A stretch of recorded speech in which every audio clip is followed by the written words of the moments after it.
Ziyaqhubeka nokushiya umonakalo ongalawuleki izimvula ezinamandla kulesi sifundazwe kusukela kuqale inyanga kaZibandlela. Ngomhla ka-16 kuDisemba, izimvula nomoya onamandla kwashiya abantu bengenamakhaya eThekwini basala Dengwane. Ngesonto ledlule ziphinde zagasela ePietermaritzburg, kwafa izimoto zabantu namakhaya abantu abhidlika. eMandeni naseNdwedwe nakhona abantu abaningi basale bengenamakhaya. Ithimba phambilini lavakashela imindeni eyathinteka eThekwini ePietermaritzburg, kwathi ngoLwesithathu lavakashela imindeni ethintekile eNdwedwe. Imindeni engaphezulu kwama200 yasala Dengwane kuthe ngesonto ledlule naseyindaweni ezahlukene ezingaphansi kwamasipala waseNdwedwe batholane nomshophi la khona besithole sebedlela uKhisimusi bengenamakhaya. Ngomhla ka-22 kwahlasela isichotho ezindaweni ezahlukene okubalwa amawadi amahlanu athinteka. Abantu abaningi bapheshekelwa izindlu, kwaba nophahla kanjalo nezindonga.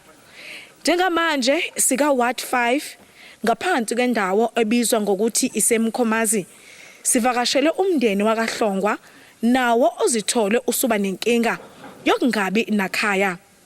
Kulomndeni ohlala amalungu ayi7 upheshekelwe uphahla kwaba zonke izindonga. Sinayeke umama wakuleli khaya uzobe sesichazela ngesimo senhlalo nangesimo sendle njengoba sisifice sikulesimo esiwile kuwe ukusukela ophahleni kuya nakhona odengweni. Mawami siyakubingelela sikwamukela. Sichazele ngesimo sangaphambilini sendlu ngaphambi kokuthi kuze kuba kufika ekutheni nehlelo umshopho ukuthi undilikele. Lana enesadilelwa yindlu eqaleni namanje futhi saqhubeka sadilika sesilala emzini abantu. Mawuthi yadilika eqaleni kwakuyinini? Kunyaka odlule yadilika ikamera. Manje isidilike yonke ke manje sesilala emzini abantu. Ngibona kukhona izitini emaceleni ukusuka la ngaphambili kuya nangale ngemuva nalapha phambi komnyango zikhona. Kade kuyiphi inhlelo zayo zokuba khona kwalezi izitini zokwakha? Ngangithi ngizozama nje noma u2 rooms okungcononke noma kuthiwa siwela yindlu. Nakho kakwenzeki nami ke ngibamba amatoho emzini abantu, izingane ziyafunda, amukho sebenzayo. Nibangaki kulomuzi futhi niphila ngayiphi indlela? Njengoba uchaza ukuthi wawuthi uzama ukuthi uthenga izitini zokwakha, nibangaki niphilisa ngani? Ngiphilisa ngamatoho nje nezingane neqolo elilodwa nje. Munye umntwana osahola iqolo engimholelayo. Ngiphilisa ngamatoho emizi yabantu. Kwenzakaleni ngelanga lesichotho? Ngelanga lesichotho kwavele kwafika isichotho sashaya ngaphakathi kwadilika, sangazi ukuthi silalaphi, sakhala, sangazi sibhekapi. Sagcina sesiphumile ke endlini ngoba ifuna ukudilika yayiphephuka sashaya amatshe. Ingabe ikhona izinto ezalimala noma khona walimala wayikhona endlini okanye izinto zeni ezathinteka ezifana noma ID nezitifiketi zezingane? Cha, ama-ID ke wona khona awathintekanga, sasibaleka nawo siphumela nawo eminyango. Amatshe nje ashaya kuphela. Kwadilika ke. Sahlala eminyango ke sabuyela futhi. Kodwa sasibona ukuthi iyaphephuka indlu, asinamhlaba manje, asisazi kufanele sibhekephi. Sisuka kuyisonto belikade linoKhisimusi. Nina nimise kanjani? Angizwa so. Sisuka kwimpela sonto bekade inosuku likaKhisimusi. Lesi sichotho senzeke ngaphambi kaKhisimusi. Nenze njani ngosuku lo ngoKhisimusi la khona kuhlangene khona imindeni? Asikaze siye kwandawo nje sahleli la ekhaya. Akukho la saya khona. Sayihlalela nje la ekhaya. Sayihlalela nje nezingane lashona. Kunzima kodwa empilweni yethu. Njengamanje nenze njani? Nilalaphi, niphekaphi? Konke lokho. sihlala komakhelwane, silala komakhelwane, sizama ukuba semnyango, kucisha amacisha, sidle lokho kudlekayo. Uma kubukuthi akudleki-ke silale. Sizo luni enifisa ukuthi nilithole njengoba nisebhekana nalesi simo? Sidinga nje ukusizwa ngendlu yokuhlala ukuze sikwazi ukuphepha. Indlu nje yokuhlala manje sithola indlu yokuhlala sizokwazi ukuphepha ngoba iyadilika manje le ndlu siyayibona siyafa. Emva kokuthi ithimba lihambeleka Ward 5 eNdwedwe libe seliqhubeka lihambela eminye yemizi ethintekile kwaWard 2 lafike lahlangana nomndeni onamalungu ayishagalombili laxoxisana nelungu lomndeni wakhona njengoba abanye befihla amakhanda ezihlotsheni. Abantu abadala sebashona la ekhaya kuhlala izingane zodwa nje sesibheke mhlambe kwesinye isikhathi kodwa ke nathi ke sibuye sixineke nje kuhlala izingane zodwa amalunga u8 njengoba bese ke wachaza usisi usamalunga u8 phezulu lokho leli linye lo ongathi mdala kunabo bonke ukhulelwe kuyimanje uzothola umntwana ukusindayo ngempela ukuthi uzothola umntwana futhi naye bese phinde ngena kuyona lendlu. Isimo sendlu ngibona iwile kodwa futhi ngala kukhona umxhaso kuhlalisanwe kanjani? Umxhaso kahle kahle uhlala umfowabo ongaphezulu kwabo. So maye hamba ke kuyenzeka kawuvaleke bona basale kulendlu kodwa kahle kahle ke ngalapho ukuthi ukuza uvale kwenzakalani ke asinalo kahle hle ulwazi lwalokho ukuthi uza uvale nje kwenzekani. Indlu isidilikile idilike ngesonto ledlule. Kwakukhona bani futhi kwenzakalani mangabe uthola ngabantu abahlala kuyona? Kona udilike kulama room abebengekho kuona kodwa ke uthe makudilika ke shothi baphuma babaleka. Yebo ilokho engingakusho. Okay. Akwangalimala umuntu ngoba mawuyibuka ngala eceleni idilike kwaze kwadilika nophahla. Noma futhi nayo uyayibona ukuthi kwakona lama room asele nawe yakhona uyabona ukuthi umonakalo usengenzakala noma inini. Bekade kuhlaliseke kanjani? Inkinga iqale manje ngoba sekuneyimvula noma ibivele ikhona nangaphambili. Ya ibivele ikhona nangaphambili. Akulimalanga umuntu khona ngiqale lapho nje ukuthi kade kudelika akulimalanga umuntu. Inkinga ngizothi ibivele ikhona nangaphambili ngoba la ngenhla mangasubone kahle kunendawo ibhaluka eselifakwa ama blocks okwaqala kwadelika khona nje sekunesikhashana impela mhlambe 2 years back kudilikile. Shuthi la kudilika nje vele ivele nje yona isindala nje kakhulu ngoba mangicabanga yakhiwa ngo 1990 mangaphosisi ngoba ubaba la ekhaya washona ngo89 wangcwatshwa ekhaya elikhulu ngo1990 ke wasevele seyithengile le ndawo eshona ngo90 ke basuka ke bezokwakhakela ke shuthi yona isindala kahle kahle ngoba vele futhi udaka. Ingabe likhona usizo esenilitholile ngoba kusinye isikhathi uyawuthola ukuthi abanye basuke balinyalelwe nawo ama ID njengoba uvethe ukuthi khona nezingane nezitifiketi zikhona izinto ezikanjalo ezilimalile mangabe kukhona okuthintekile mhlambe sizoluni khona ikhansela umeya nabemnyango yahlukene seke bafika mhlambe ukuzonisiza. Yebo sebeke bafika kwafika baka disaster wafika ikhansela kwafika imeya kwafika nama social worker alisebenza kudaba letifiketi zezingane ayalwazi ke lona ukuthi luhamba kanjani zona zazingekho la ngaphakathi. Mawuthi zazingekho uchaza ukuthi ayithintekanga noma? Ngicabanga ukuthi ayithintekanga ngoba bezingekho la zikomunye welunga lomndeni elingekho la elingahlali lana. Ezigeza izingane lezi esikhuluma ngazo zigeza hlala ku antwazo le empolweni shuthi certificate ngesigcine isale ngakhona. So kubantu abafisa ukuthi kunisiza nokusiza umndeni ikuphi lokho ongaba seqhulwini nje ongagcina engathi ngaba usizo ngokusheshsha njengoba siyalibona izulu lilokhu lisaqhubekile nokunetha? Mhlambe bangasitholela mhlambe indaba yokuthi mhlambe bafihla ikhanda angazi ukuthi bangenza kanjani kodwa bona indaba yokufihla ikhanda nakho kuyimpahla mhlambe abazokusebenzisa njengoba belinyalelwe. Phambilini eThekwini umlekeleli Ndlovu wasentuzuma ngaphansi kaWard 107 naye ungomunye wasala Dengwane kade kuhlasela umoya onamandla kanye nemvula. Sasihlaye nomfowethu lo udludla. Sasikade sihlaye la eminyango sabuya sazoyihlaya la endlini njengenjwayelo. Laqala ke izulu lathi ukuthi ngasaqala sacisha izinto lezi ezicishwayo phela njengenjwayelo. Hawu angibonanga ukuthi kwenzekani emva kwalokho. Ezoqhuma nje ngithi mina khona umuntu okudubula ngesibhamu. Basithi siyabuka saqhamuka kwakulona ibhodo layilila elikhulu nje sesibeke ngalamanzi mhlawumbe eminyango uma ngabe sonke ugesi. Ngalibo lihamba emoyeni liza ngala. Ngathi ukuthi hayibo.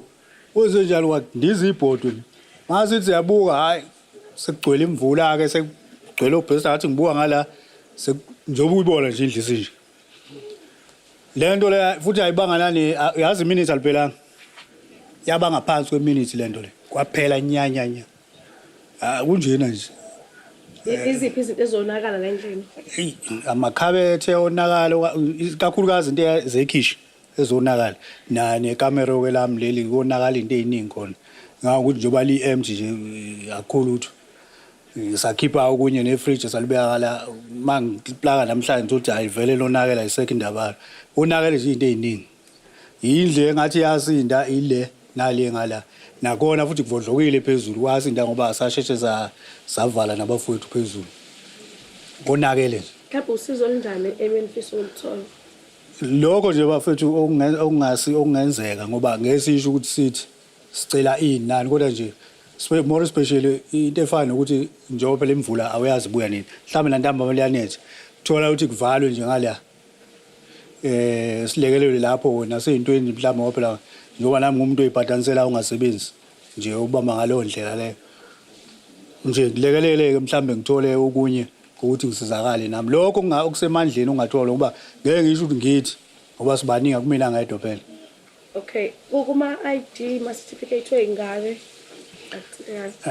Angathi ngakusave lokho because ngikone sagijima sakukhipha ngala. So kwakuvele kuplastic ngakuthatha ngakuse noma okunye kumanzana kodwa hayi ngiboye lokho ama ID yami nezitifiketi lezi zami ezinye nezingane kusefekile lokho. Ongumeya uwasendwedwe usemfeka exoxa nethimba uveze ukuthi mkhulu umonakalo futhi ungaphezulu kwamandla abo njengomasipala wathi bazodinga kakhulu usizo likahulumeni wesifundazwe. Mhlambe uma ungasithatha usibeke ngosekwenzekile ukusuka ngalelanga lesichotho kuze kuba kufika osukwini lwanamhlanje ikhona imbiko osuke wayithola ngayo imndeni mayikhona ngabe usuyihambelile uma kade usuyihambelile sinjani isimo othe wasifica? Asibonge sibingelele Tibogo cha. Isimo sikho right silimele kakhulu izinto azihambi kahle. Sibe nesichotho esifikile ngomhla ka-23 mhla ka-22 kuDisemba ntambama nje kwasekuzoba ikhathi zabo 5 sasinomehluko ke kakhulu kwakuyimvula enamatshe kakhulu eyayinetha. Then ke savuka sahlangana ngolesine ekseni sabukisana nethimba likamasipala wethu elibhekene ne-disaster sasihlala phansi senze iplan saqala ke sangena umuzi nomuzi sinama ward ayisihlanu kathintekile okwenza ke kube nzima kakhulu umsebenzi wethu i-manpower sinayo kahle so ke kunemizi eminingi sesihambile and imizi eminingi esihambela isimo sikho kahle abantu balele eminyango abaningi abanazi izindlu njengoba uyibonelele nawo kweminye imizi ngeke nafika kuyena kodwa ke sizamile ukuthola usizo lapha nalapha abanye sesikwazile ukubalekelela ngentaba zama food parcel nokuzama nje imphema abanye sibamuvele endaweni ezingconywana abangahlala kuzona enjenga namaholi nani kodwa ke isimo esibhekene naso sithanda kubanzima kakhulu. Nomasipala omncane oneyindawo eziningi engaphansi kwamakhosi kulezi indawo uyawuthola ukuthi imndeni eminingi vele isuke isizakhele ngoba indawo isuke uyinazo. Siyazi futhi usanda kungena ungene manje emva kokhetho. Mhlambe njengomuntu obekade evele khona ekwazi ukusebenza kwawo umasipala nangezinye zezinhlelo ozaziyo.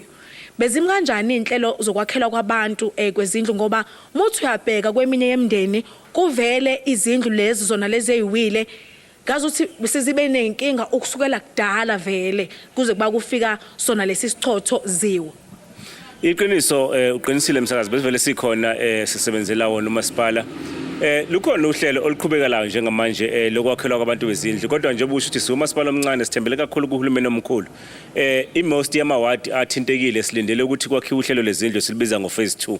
Ikakhulukazi iwadi yethu eshayeke kakhulu iward 5 esubi endaweni yako Nambithane nalapha koMkhomazi njalo uziyoshona eward 4 kanti naseward 6 e-newspaper naseNutsburg indawo elimele kakhulu. Njengamanje ke ukhona uhlelo sizwa nalo noma oluqhubeka la kodwa ke njengoba wazi ukuthi thina somasipala omncane izindlu sizakhayo sizakhelwa kakhulu human settlement. So ke human settlement unazi inhlelo ikhona izindlu sanda kuyiqeda kodwa besizakha ngohlelo likaSukuma sakhe kodwa nazazanele njengoba wazi ke msakazi ukuthi umasipala omncane uyathuthuka abantu balokhu befikile njalo bezokwakha kumasipala wethu abanye uthola ukuthi abekho kahle so ke sihlale sina inkinga njalo kodwa njengamanje siyaqhubeka njengoba sibhizi nje msakazi siprofile kwa after kwenzeke le disaster le silindele futhi ukuthi siqhumane nomnyango omkhulu wakaSettlement okwakhiwa kwezindlu ukuthi basilekelele kutheni cha yini abangasiza agent ikakhulukazi ngohlelo likaSukuma sakhe especially njengoba ubonile nawe ukuthi kunabantu abalele eminyango sizama ukuhlanganisa ke into yama temporary housing ukuthi sikwazi ukubanikeza izindlu zesikhashana bese sikwazi ukuthi sibe siqhubeka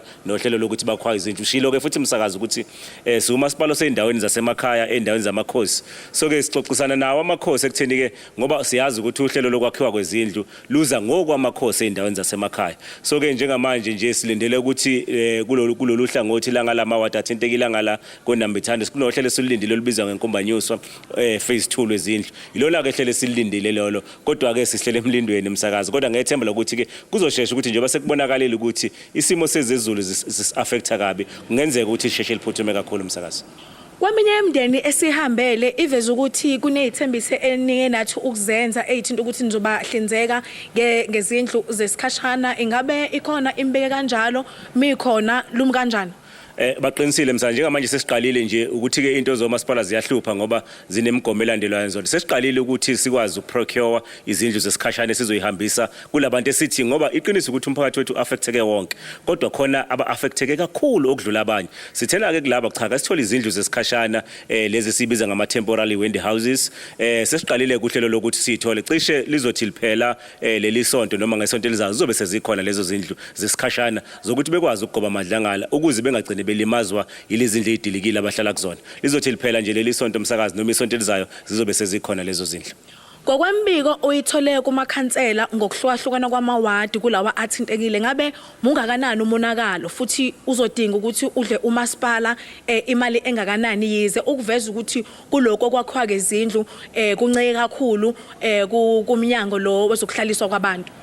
Mkhulu kakhulu umonakalo msakazi mkhulu kakhulu futhi angikusho lokuthi ungaphezulu kamasipala wethu singeneshisi kamanxe manje siyazama ukulungisa okungamandla ethu kodwa mkhulu kakhulu umonakalo khona futhi sizodinga kakhulu ukulekelelwa uhulumeni wesifundazwe ikakhulukazi uma sekuza ngasekuhlalisweni kwabantu ngendlela ekonakele ngayo emawadini uma sikhuluma namakhansela ekade sibonana nawo nathi sizibonela ngoba hayi asikho ema-office msakazi sihamba phansi sihamba namakhansela sihambe senza ama-assessment siyazibonela ukuthi konakele so mkhulu kakhulu umonakalo ikakhulukazi kulama ward bengwabala a-affecteke kakhulu ku-ward 5 ward 6 no ward 4 kanye no ward 2 mkhulu kakhulu umonakalo and uzodinga ukuthi kundekelele uhulumeni wesifundazwe sikwazi ukuqhubeka siyaphambili.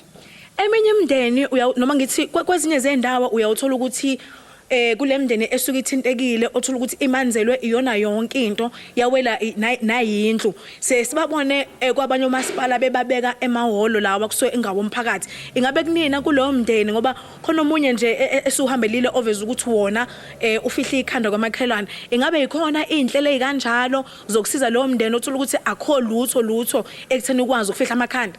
Eminye yemndeni ke lesihlonzile emsakazi esoqala nganje basikhuluma indaba yama-windy houses ngoba ke eminye imndeni esibhekene nayo silivulile amahholo ethu silivulile ihholo lethu lapha kadeda kodwa abanye abantu baye besabe emsakazi uma usuthi ke sondelani nizohlala emahholo bathi hayi sizolokhu simpintsha ezihlobeni ngoba ukulimala kwemiza kufani so ke sizobaphuthumisela uhlelo lokubanikeza izindlu zesikhashana ngoba bayasaba ukusondela bezohlala emahholo kodwa amahholo ethu avuliwe futhi sikhulumile nawo umphakathi ngoba abanye besibasiza bematelwe ukudla kwabo bematelwe izimpahla zabo sibaha sibahambisela izipontshi zokulala, sibahambisela ingubo zokumbatha, sibahambisela negrosa. Base bethi hayi ke cha sizokuthatha kodwa sizoquba komakhelwane kuze kube sithola lolu sizo enithiniza nalo. Balindile ke umsakazi, balinde ukuthi sifike nalolu sizo. Into esihluphile nje iyona ukuthi ke sisesikhathini esimbi samaholiday ngoba lento besikhuluma ngayo siqala ukuyenza ngoLwesihlanu, kwasho ukuthi ke sekufika iSabatha sekwamaholiday kaChristmas kuze kube siqala ukusebenza izolo ngoLwesibili ukwenza izinto ze-paperwork njengoba siqhubeka namhlanje umsakazi. Sesigoqa ungathini umyalezo wakho ongawushiyela ngoba lezi zimo kanje ziyayifika vele zingalindelekile usuke engekho eziplanile futhi mothi uyabheka zisha kakhulu kulemndeni le esithola ukuthi ayithathi entweni. Umyalezo ongawushiyela umuntu la emphakathini ngokuvusa ubuntu nokuqinisa idolo lemndeni ethintekile kulesikhathi. Mndeni siphuma osukini likaChristmas khona nje ongidabukisile kwamina ngathinteka othi kwangoChristmas abazanga nokuthi bazokwenza njani babe yihlalele nezingane because abanayo ngisho indawo yokupheka. Ukuqinisa idolo nje isikhathi sokuhlangana kwemndeni njengamanje abantu babuyile eindaweni abasebenzela kuzona bathi lemndeni ibonakala yona ibhekene nesikhathi esinzima. Asithembise emsakazi nje uyibona imvula ifika mina nawe siyanethwa kodwa siyaqinisekisa ukuthi awukho umndeni esingezofika kuwona sizofika kodwa sibanxuse kakhulu omakhelwane nomphakathi wethu ukuthi cha ababe nabo ubuntu ukuthi nalabo abalimele nalabo abalinyalelwe babacabangele nabalimala ngoba sesinohlobo lomphakathi la ukuthi noma silinyalelwe kodwa uthola ukuthi sonke sesifuna ukuthola usizo olinganayo. Asithi ke masiqala ngalabo abalinyalelwe kakhulu bengakhali kakhulu bethi sizofika nakubona labo abalinyalelwe kancane kodwa awungabi khona umono ukuthi awuthina nisafiki kanjani thina senifika kulabo abathize abalinyalelwe. Sizoqala ngalabo esithi balinyalelwe kakhulu sinxusa nje ukuthi umphakathi usibekezelele kodwa bese beyivusa lento yobuntu. Qala ukuthi uma ubona umakhelwane wakho ukuthi nangehlezi phandle bese uzama ukulula isandla ukuthi cha ngicela ukumkhoselisa noma ngimsize lapha angakwazi ukusizakala khona. Izosilekelela nathi siwumkhandlu ngoba asinawo amandla angakwazi ukusisiza ukuthi sifikinyelele kubo kanye kanye. Bese ke besibekezelela nalabo abalinyalelwe kancane esingakafiki kubona ukuthi basheshe bakwazi ukuthi cha sizofika siwumasipala sizofika siwumkhandlu kubona kodwa njengamanje sisaqala ngalabe sithi abazi bazolalaphi abazi futhi ukuthi bazolala ndlini. Ilapho ke sibidinga khona kakhulu ubuntu umsakazi ngoba njengamanje nje ingcinga esitholayo sithola sithethiswa wonke umuntu ekhala ngokuthi kumina ngafiki siyabathembisa sizofika kubona siyeza kodwa siqala njengoba liqala lina nje umsakazi kusho ukuthi siqala yona inkinga futhi esingazi ukuthi laba bantu sizobathatha sibabeke kuphi. Ngomonakalo owadaleka eThekwini usomlomo uThabanyawose waveza ukuthi uzodla u19 million amarandi ukulungisa amakhaya abantu nanjengoba wathi kukhona nabantu abazokwakhelwa kabusha izindlu zabo. Kulama order 9 athintekile ngibala nje ukuthi kokhona okubya kunemizi ewu25 ewasuka nje uphahla ingasho nje ukuthi ko ward 44 ward 45 ward 38 ward 107 ward 42 ward 45 ngabe ngishilo lemndeni yonke u250 imndeni ekhahlazamekile ngeindlela ezahlukahlukene nabanye kudilike nje imizi akukho lutho phansi abanye kusukile uphahla kuphela abanye ama retaining wall adilikile imizi ayisavikelekile ngokomkhandlo nje bengichazela ukuthi imndeni ewu108 sinikeza imaterial ukuthi bayivusele ilaba abasizakhiweni kube sekuba khona imndeni ewu115 labe ngathi ngokulima mhlawumbe lijwayelekile bakhela kuma formal houses noma ama structures labo kabadinga ukuthi sibe nohlelo lokuthi siyivuse lezo zinto ezo115 ngokucwaningo kesenzile imali umasipala ozoyichitha ukuvuselela yonke le yamizi nokubuyisa isimo nesimweni kuzoba 19.7 million. Siqalile ke izolo kodwa umsebenzi omkhulu esizowenza njengamanje so supply material kuze kube umhla ka24 December. So besiqedile ukuthi bonke abantu babe ne material then ukusukela ke ngo February so bese silungisa ke lezi zinto engikhuluma ngazo ngithi ke zidinga sizakhe kodwa ngokwethu nje yonke le project yokulungisa umonakalo wenze storm so iqeda ngoJune ngonyaka ozayo yobe siphelile nale mali u19 million sibe sisipendile.